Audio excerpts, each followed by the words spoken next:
Forrest Whitaker closed his eyes in the middle of an interview, not because he was tired, not because he was bored, because the question demanded something deeper than words. The interviewer had asked him about Bumpy Johnson, the man he had spent 4 seasons becoming on screen, the Harlem crime boss he had studied for years, the role that had consumed more of his life than almost any other. And instead of answering immediately, the Oscar-winning actor went still. The silence stretched so long it felt like a meditation. And it was. When he finally opened his eyes, Whitaker said something that reframes everything you think you know about one of the most dangerous men in American history. He said Bumpy Johnson was a chess player, a poet, a philanthropist, a murderer, and a drug dealer. All at once, all in the same man. And that the challenge of playing him was not choosing which version to portray, it was holding all of them simultaneously without letting any single truth cancel out the others. This is the story of how Forrest Whitaker uncovered the real Bumpy Johnson. Over 4 seasons of the MGM Plus series Godfather of Harlem, Whitaker did not just play a crime boss, he excavated a man so layered, so contradictory, so impossible to reduce to a single label that the actor himself admitted the screen could never fully contain him. Whitaker said this man is so much more complex than any screen can tell. Every time I think I understand him, I find another layer, another contradiction, another version of him that does not fit with the last one. The real man, not the Hollywood version, not the street legend, not the simplified gangster of 100 crime dramas. The real Bumpy Johnson. And what Whitaker found was more complicated, more fascinating, and more relevant to the world we live in right now than any gangster story Hollywood has ever told. Here's something most people don't know. Forrest Whitaker did not want to play Bumpy Johnson. When the project that would become Godfather of Harlem first came to him, Whitaker's reaction was not excitement. It was hesitation. He had already won an Oscar for The Last King of Scotland. He had played Idi Amin, one of the most terrifying dictators in modern history, and delivered a performance so devastating that it redefined what audiences thought he was capable of. He had played hitmen, soldiers, world leaders, and cops across more than 160 projects. He did not need another gangster role. The world had enough gangster shows, enough mob dramas, enough stories about men in expensive suits making life and death decisions over dinner. What changed his mind was not the crime. It was the context. When writers Chris Brancato and Paul Eckstein pitched their vision, they were not proposing a simple mob drama set in Harlem. They were proposing something nobody had done before. A show that explored the collision between organized crime and the civil rights movement in America in the 1960s.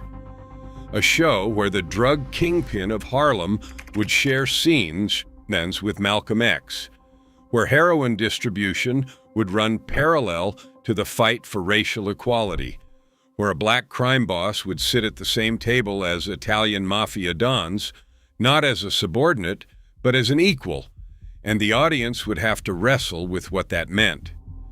Whitaker saw something in that intersection that excited him. He told Variety that the show gave audiences a safe space to look through the prism of the past to see what is happening today. He saw the opioid crisis mirrored in Bumpy's heroin trade.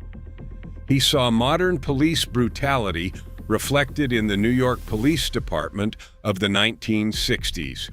He saw the political polarization that Malcolm X railed against, still alive and screaming in the present day. And he saw Bumpy Johnson not as a gangster to be glorified or condemned, but as a mirror of his time, and ours. So Whitaker said yes, and then he did what Forrest Whitaker always does. He disappeared into the research. To understand what Whitaker found when he started digging, you have to understand who Bumpy Johnson actually was. Not the character in American Gangster, where he dies in the opening scene and exists only as a footnote to Frank Lucas's mythology. Not the name dropped in Shaft or the Cotton Club or Hoodlum. The real man. Ellsworth Raymond Johnson was born on October 31st, 1905, in Charleston, South Carolina. He got his nickname as a child because there was a noticeable bump on the back of his skull. But it was his mind, not his head, that made him dangerous. When Bumpy was 10 years old, his older brother Willie was accused of killing a white man.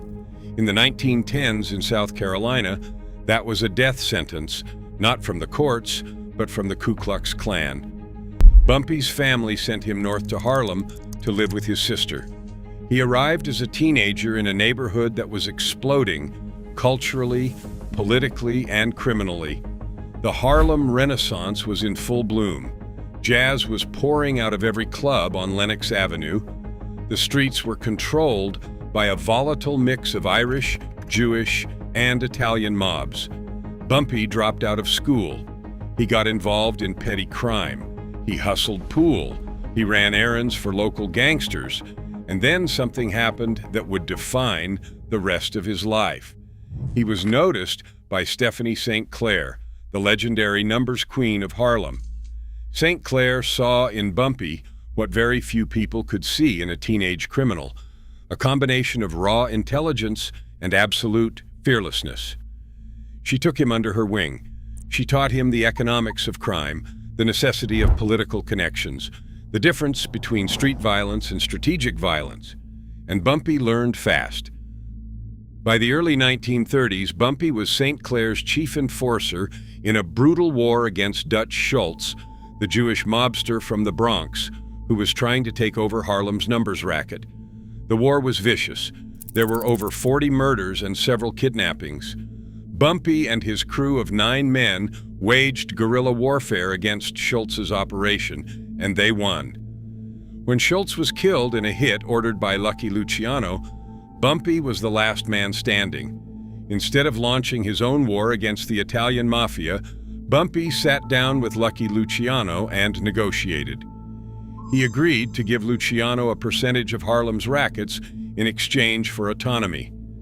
It was the first time a black crime boss had negotiated with the Italian mafia as an equal, not a subordinate, not a puppet, but a partner. Bumpy's wife, Mamie, later wrote, "The people of Harlem realized Bumpy had ended the war with no further losses and had negotiated a peace with honor. And they realized that for the first time, a black man had stood up to the white mob instead of just bowing down and going along to get along." After the deal was struck, Bumpy and Luciano met regularly to play chess. Sometimes in front of the YMCA on 135th Street, sometimes in Harlem's clubs and restaurants. Two of the most powerful criminals in New York City, sitting across from each other over a chessboard, moving pieces in silence. The Italian mafia respected Bumpy Johnson. They did not tolerate him. They did not use him. They respected him. Because Bumpy earned that respect not with violence alone, but with a strategic mind that the bosses of the 5 families recognized as equal to their own. For the next 2 decades, Bumpy ruled Harlem, not just its criminal underworld, but its culture, its politics, and its daily life. If you wanted to open a bar in Harlem, you checked with Bumpy first. If you wanted to run numbers, you paid Bumpy his share. If you had a problem, a landlord harassing your family, a bill you could not pay, a funeral you could not afford, you went to Bumpy and he handled it. He was the unofficial mayor of a neighborhood that the official mayor had abandoned. But power attracts attention. And in 1952, at the height of his reign, Bumpy was arrested on federal drug charges. He maintained he was framed. The courts did not care. He was sentenced to 15 years and shipped to the most notorious prison in America, Alcatraz.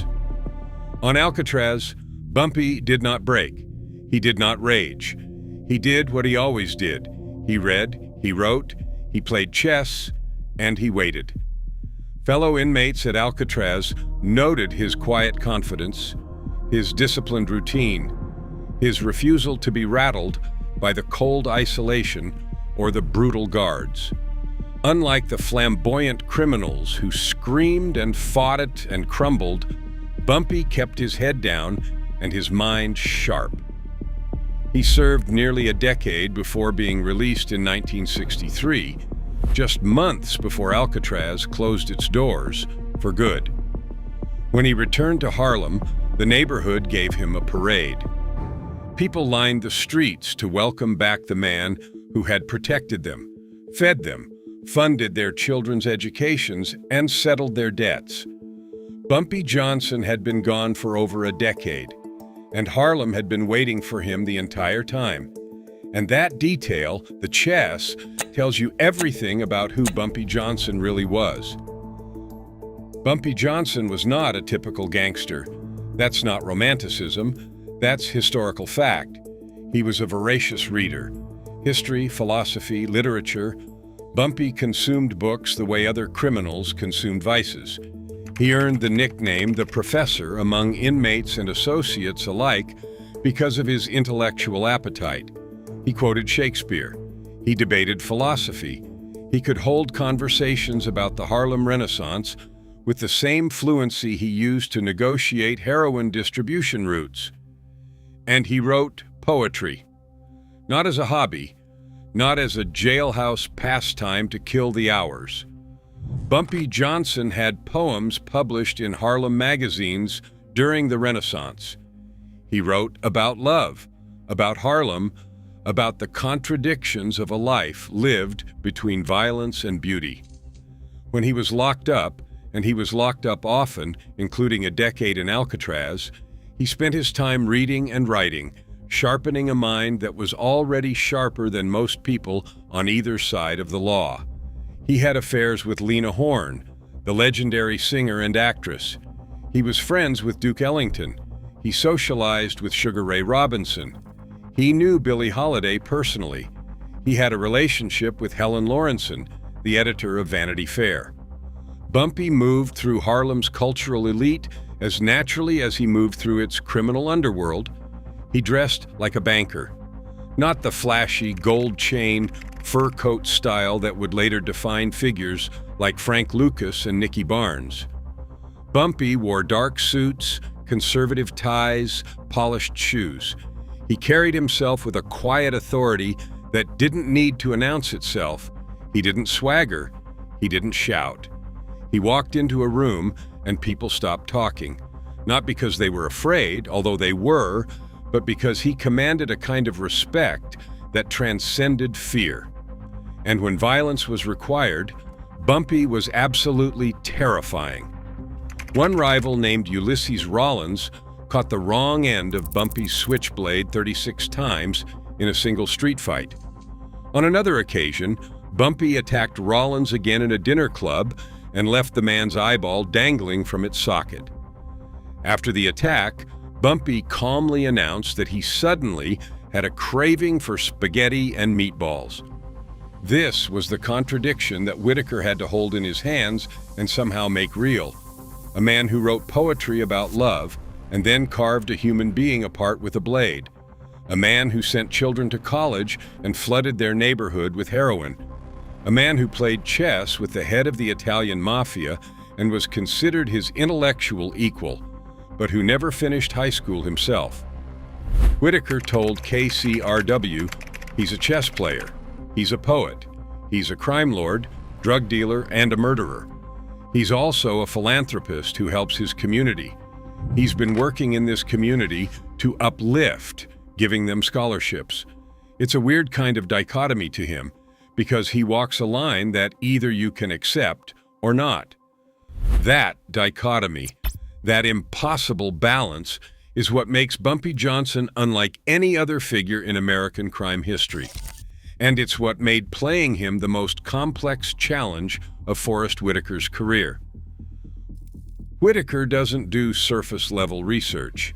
He never has. For the last king of Scotland, he learned to speak with a Ugandan accent so precise that Ugandans themselves were shocked. For Bird, he learned to play the saxophone. For Ghost Dog, he studied samurai philosophy. Every role is a full immersion. Every character gets the full weight of his attention. For Bumpy Johnson, Whitaker consulted a preacher. He read Mamie Johnson's memoir, Harlem Godfather. He studied the history of Harlem's numbers racket, the economics of heroin distribution, the politics of the civil rights movement. He dove into the specifics of Bumpy's life, his friendships, his enemies, his chess games, his poetry, his violence, and then he made a decision that defined the entire performance. He would not play Bumpy like a gangster.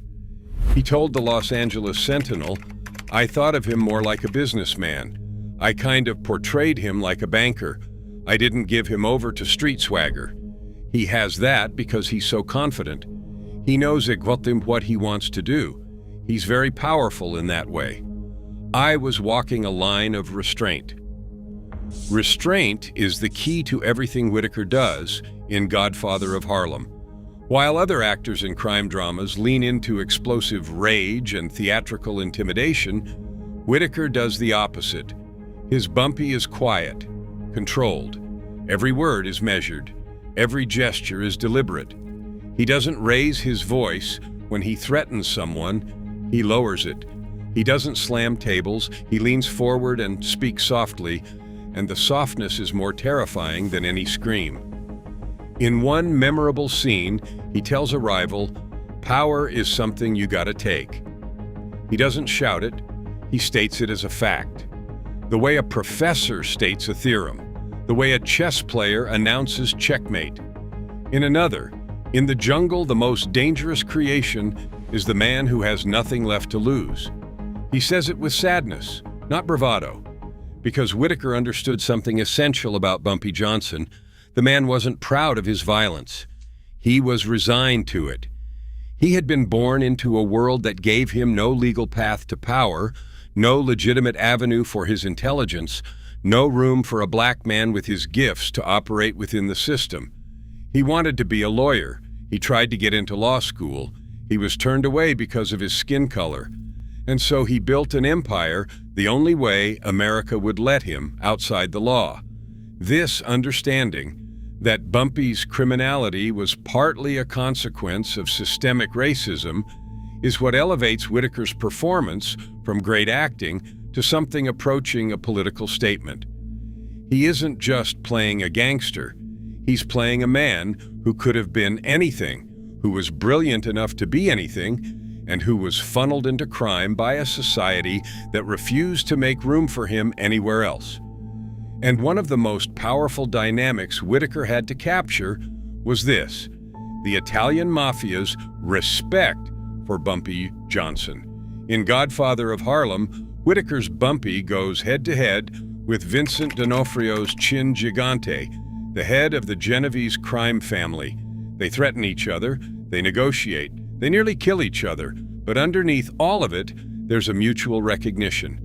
Bumpy is the only black man in America who sits across from the five families and speaks to them as a peer. Not because they gave him that position, because he took it.